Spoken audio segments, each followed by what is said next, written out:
ನಮಸ್ಕಾರ. First tube ನ ಮತ್ತೊಂದು ವಿಡಿಯೋಗೆ ಸ್ವಾಗತ.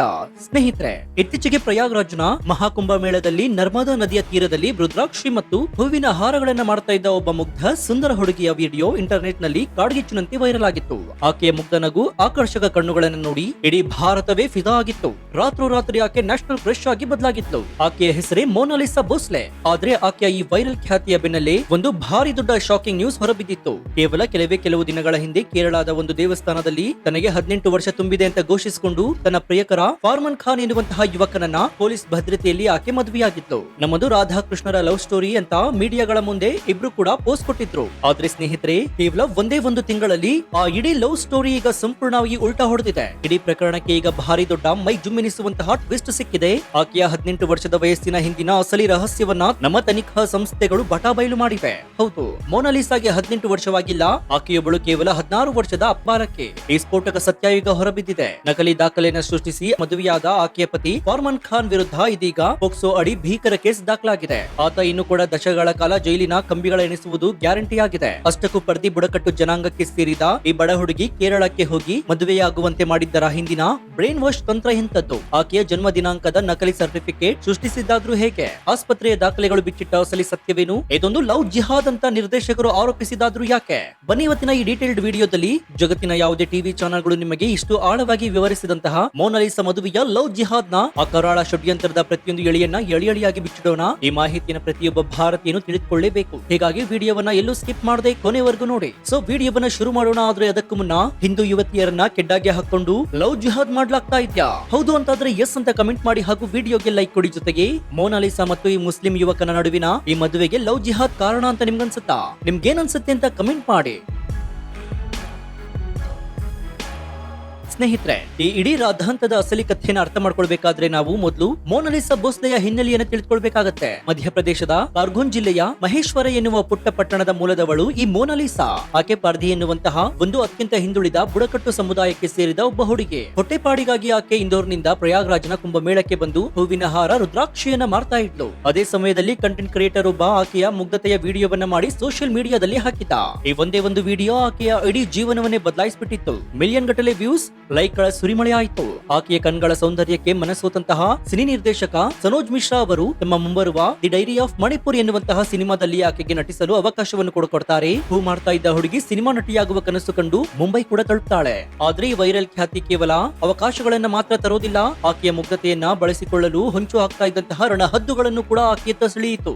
ಮುಂಬೈಗೆ ಹೋದ ಕೆಲವು ದಿನಗಳಲ್ಲಿ 2026 ಮಾರ್ಚ್ 11ರಂದು ಒಂದು ಶಾಕಿಂಗ್ ನ್ಯೂಸ್ ಹೊರಬಿತ್ತು. ಮೋನಾಲಿಸಾ ಉತ್ತರ ಪ್ರದೇಶದ ಬಾಗ್ಪತ್ ಮೂಲದ ಫರ್ಮಾನ್ ಖಾನ್ ಎನ್ನುವಂತಹ ಯುವಕನನ್ನ ಮದುವೆಯಾಗಿದ್ಲು. ಆ ಮದುವೆ ನಡೆದಿದ್ದು ಮಧ್ಯಪ್ರದೇಶದಲ್ಲಿ ಅಲ್ಲ, ಬದಲಾಗಿ ಸಾವಿರಾರು ಕಿಲೋಮೀಟರ್ ದೂರವಿರುವಂತಹ ಕೇರಳದ ತಿರುವನಂತಪುರಂನಲ್ಲಿರುವಂತಹ ಅರಮನೂರು ಶ್ರೀ ನೈನಾರ್ ದೇವಸ್ಥಾನದ ಹೊರಭಾಗದಲ್ಲಿರುವಂತಹ ಗುರುಮಂದಿರದಲ್ಲೇ. ಈ ಮದುವೆಗೆ ಸ್ವತಃ ಕೇರಳದ ಸಿಪಿಐ ನಾಯಕರು, ಸಚಿವರಾಗಿರುವಂತಹ ವಿ ಶಿವನ್ ಕುಟ್ಟಿ ಸೇರಿದಂತೆ ಅನೇಕ ಗಣ್ಯರು ಬಂದು ಆಶೀರ್ವಾದ ಮಾಡಿದ್ರು. ನೋಡಿ, ಇದೊಂದು ಸೌಹಾರ್ದತೆಯ ಪ್ರತೀಕ. ಕೇರಳದ ನೆಲದಲ್ಲಿ ಈ ಎರಡು ಬೇರೆ ಬೇರೆ ಧರ್ಮದ ಪ್ರೇಮಿಗಳು ಒಂದಾಗ್ತಾ ಇದ್ದಾರೆ ಅಂತ ದೊಡ್ಡದಾಗಿ ನ್ಯೂಸ್ ಮಾಡಲಾಯಿತು. ಇನ್ನು ನಮ್ಮ ನ್ಯೂಸ್ ಚಾನೆಲ್ ಗಳನ್ನ ಕೇಳಬೇಕಾ? ಸಿಕ್ಕಿದೆ ಚಾನ್ಸ್ ಅಂತ ಮೋನಾಲಿಸಾನ ಹಿಸ್ಟ್ರಿಯನ್ನು ತೆಗೆದ್ರು. ಇದು ಲವ್ ಜಿಹಾದ್ ಅಂತ ಕೂಡ ಸುದ್ದಿಯನ್ನು ಮಾಡಿದ್ರು. ಮೀಡಿಯಾಗಳ ಮುಂದೆ ಬಂದಂತಹ ಫರ್ಮಾನ್ ಖಾನ್, ಕೇರಳದ ಜನರು ಬಹಳ ಒಳ್ಳೆಯವರು, ಹಾಗಾಗಿ ನಾವು ಇಲ್ಲಿ ಬಂದು ಮದುವೆಯಾಗಿದ್ದೀವಿ, ನಾವಿಬ್ರು ಕೂಡ 6 ತಿಂಗಳಿಂದ ಪ್ರೀತಿಸ್ತಾ ಇದ್ವಿ ಅಂತ ಹೇಳಿದ್ದ.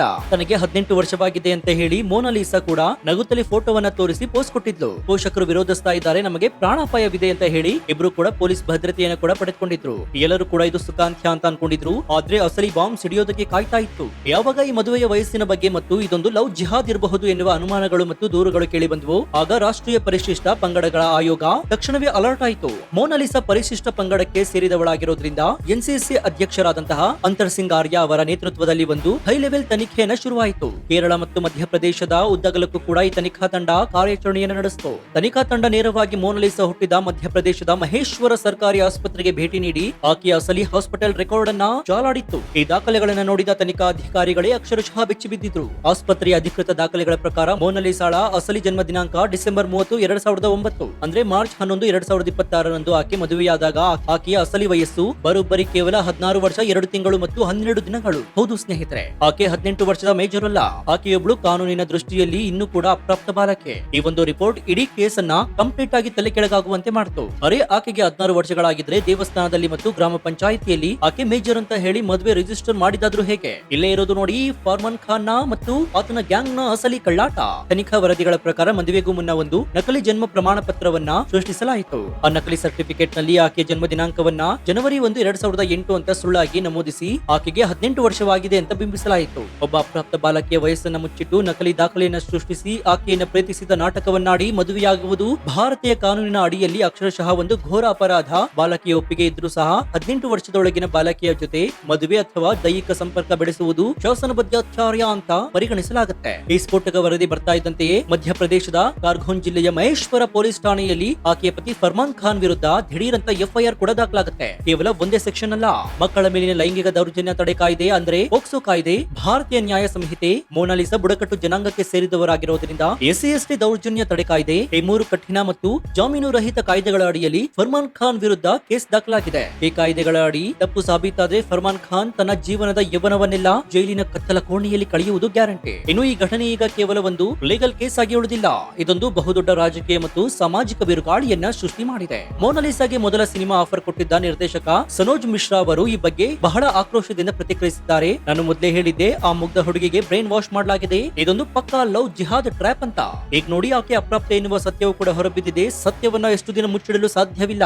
ಆ ಬಡ ಹುಡುಗಿಯ ಮುಗ್ಧತೆಯನ್ನು ದುರ್ಬಳಕೆ ಮಾಡಿಕೊಳ್ಳಲಾಗ್ತಾ ಇದೆ ಅಂತ ಅವರು ನೇರ ಆರೋಪವನ್ನು ಮಾಡ್ತಾರೆ. ಸೋಷಿಯಲ್ ಮೀಡಿಯಾದ ಮೂಲಕ ಪರಿಚಯವಾಗಿ ಕೇವಲ 6 ತಿಂಗಳಲ್ಲಿ ಒಬ್ಬ ಅಪ್ರಾಪ್ತ ಹುಡುಗಿಯನ್ನ ಕರೆದುಕೊಂಡು ಹೋಗಿ ಅವಳ ವಯಸ್ಸನ್ನ ಮರೆಮಾಚಿ ಸಾವಿರಾರು ಕಿಲೋಮೀಟರ್ ದೂರದ ಕೇರಳದಲ್ಲಿ ಅದು ಪೊಲೀಸ್ ಪ್ರೊಟೆಕ್ಷನ್ ನಲ್ಲಿ ಮದುವೆಯಾಗ್ತಾರೆ ಅಂತಂದ್ರೆ ಇದರ ಹಿಂದೆ ಒಂದು ಖಂಡಿತವಾಗಿಯೂ ಕಾಣದ ಜಾಲ ಕೆಲಸ ಮಾಡ್ತಾನೆ ಇರಬೇಕು ಅನ್ನುವಂತಹ ಅನುಮಾನಗಳು ಕೂಡ ಈಗ ಬಲವಾಗಿ ಕಾಡ್ತಾ ಇವೆ. ಇನ್ನು ಈ ಪ್ರಕರಣವನ್ನ ರಾಷ್ಟ್ರೀಯ ಪರಿಶಿಷ್ಟ ಪಂಗಡಗಳ ಆಯೋಗ ಎಷ್ಟು ಸೀರಿಯಸ್ ಆಗಿ ತೆಗೆದುಕೊಂಡಿದೆ ಅಂತಂದ್ರೆ ಆಯೋಗದ ಅಧಿಕಾರಿಗಳು ಈಗ ಫುಲ್ ಗರಂ ಆಗಿದ್ದಾರೆ. ನಕಲಿ ದಾಖಲೆಗಳನ್ನ ಕೊಟ್ಟು ಮದುವೆಯಾಗ್ತಾ ಇದ್ರು ಕೂಡ ಕೇರಳದ ಗ್ರಾಮ ಪಂಚಾಯಿತಿ ಅಧಿಕಾರಿಗಳು ಮತ್ತು ಆ ಮದುವೆಗೆ ಭದ್ರತೆ ಒದಗಿಸಿದಂತಹ ಪೊಲೀಸರು ಆಕೆಯ ಅಸಲಿ ವಯಸ್ಸನ್ನ ಯಾಕೆ ಕ್ರಾಸ್ ಚೆಕ್ ಮಾಡಿರಲಿಲ್ಲ, ಇದರಲ್ಲಿ ಸ್ಥಳೀಯ ಅಧಿಕಾರಿಗಳ ನಿರ್ಲಕ್ಷ್ಯವೂ ಕೂಡ ಇದೆ ಅಂತ ಆಯೋಗ ಕೂಡ ಗುಡುಗಿದೆ. ಇದಕ್ಕಾಗಿ NCST ಬರುವ ಏಪ್ರಿಲ್ 22ರಂದು ನವದೆಹಲಿಯಲ್ಲಿ ಖುದ್ದಾಗಿ ಹಾಜರಾಗುವಂತೆ ಕೇರಳ ಮತ್ತು ಮಧ್ಯಪ್ರದೇಶದ ಪೊಲೀಸ್ ಮಹಾನಿರ್ದೇಶಕರಿಗೆ ನೇರ ಬುಲಾವನ್ನ ನೀಡಿದೆ. ಪ್ರತಿ 3 ದಿನಗಳಿಗೊಮ್ಮೆ ಈ ಕೇಸ್ನ ತನಿಖೆ ವರದಿಯನ್ನ ತಮಗೆ ಒಪ್ಪಿಸಬೇಕು ಅಂತ ಕಟ್ಟುನಿಟ್ಟಾದಂತಹ ಆದೇಶವನ್ನು ನೀಡಿದೆ. ಅಂದ್ರೆ ಈ ಕೇಸ್ ಅನ್ನ ಮುಚ್ಚಿ ಹಾಕಲು ಈಗ ಯಾರಿಗೂ ಕೂಡ ಸಾಧ್ಯವಿಲ್ಲ ಎನ್ನುವುದು ಸ್ಪಷ್ಟವಾಗಿದೆ. ಒಟ್ಟಾರೆಯಾಗಿ ಹೇಳೋದಾದ್ರೆ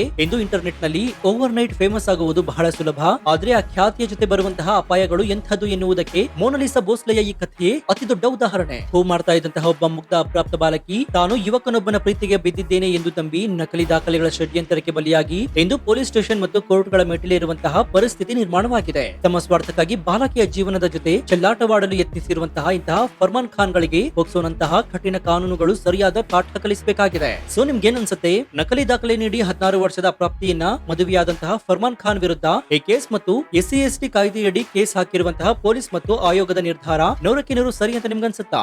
ಅದ್ರಲ್ಲೂ ಕೂಡ ಈ ಫರ್ಮಾನ್ ಖಾನ್ ಉತ್ತರ ಪ್ರದೇಶದವನಾಗಿದ್ದು ಈಗ ಯೋಗಿ ಆದಿತ್ಯನಾಥ್ ಅವರು ಎಂತಹ ಕಠಿಣ ನಿರ್ಧಾರವನ್ನ ಕೈಗೊಳ್ತಾರೆ. ಇದು ಲವ್ ಜಿಹಾದ್ ಅಂತ ಪಕ್ಕಾ ಪ್ರೂವ್ ಆದ್ರೆ ಯೋಗಿ ಸರ್ಕಾರ ಈತನ ವಿರುದ್ಧ ಕಠಿಣ ನಿರ್ಧಾರವನ್ನ ತೆಗೆದುಕೊಳ್ಬೇಕಾ? ಹೌದು ಅಂತಾದ್ರೆ ಎಸ್ ಅಂತ ಕಮೆಂಟ್ ಮಾಡಿ. ಸೊ ಈ ಬಗ್ಗೆ ನಿಮ್ಮ ಅಭಿಪ್ರಾಯ ಏನು ಅಂತ ಕಮೆಂಟ್ ಮಾಡಿ ಹಾಗೂ ವಿಡಿಯೋಗೆ ಲೈಕ್ ಕೊಡಿ. ಜೊತೆಗೆ ನೀವು ಇನ್ನೂ ನಮ್ಮ ಚಾನೆಲ್ ಅನ್ನ ಸಬ್ಸ್ಕ್ರೈಬ್ ಮಾಡ್ಕೊಂಡಿಲ್ಲ ಅಂದ್ರೆ ಈ ಕೂಡಲೇ ಸಬ್ಸ್ಕ್ರೈಬ್ ಮಾಡ್ಕೊಂಡು ಪಕ್ಕದಲ್ಲಿರುವಂತಹ ಬೆಲ್ ಐಕಾನ್ ಅನ್ನ ಪ್ರೆಸ್ ಮಾಡಿ. ಇದರಿಂದ ನಾವು ಹಾಕುವ ಹೊಸ ವಿಡಿಯೋಗಳ ನೋಟಿಫಿಕೇಶನ್ ಮೊದಲು ನಿಮಗೆ ಸಿಗುತ್ತೆ. ಇನ್ನು ನಮ್ಮ ಚಾನೆಲ್ ನಲ್ಲಿ ಇಂತಹ ಅನೇಕ ಕುತೂಹಲಕಾರಿ ವಿಡಿಯೋಗಳು ಇವೆ, ಅವುಗಳನ್ನು ನೋಡಿ ಪ್ರೋತ್ಸಾಹಿಸಿ. ಇದಾಗಿತ್ತು ಈ ಕ್ಷಣದ ವಿಶೇಷ. ನೋಡ್ತಾ ಇರಿ ಫಸ್ಟ್ ಟ್ಯೂಬ್ ಕನ್ನಡ. ಧನ್ಯವಾದ.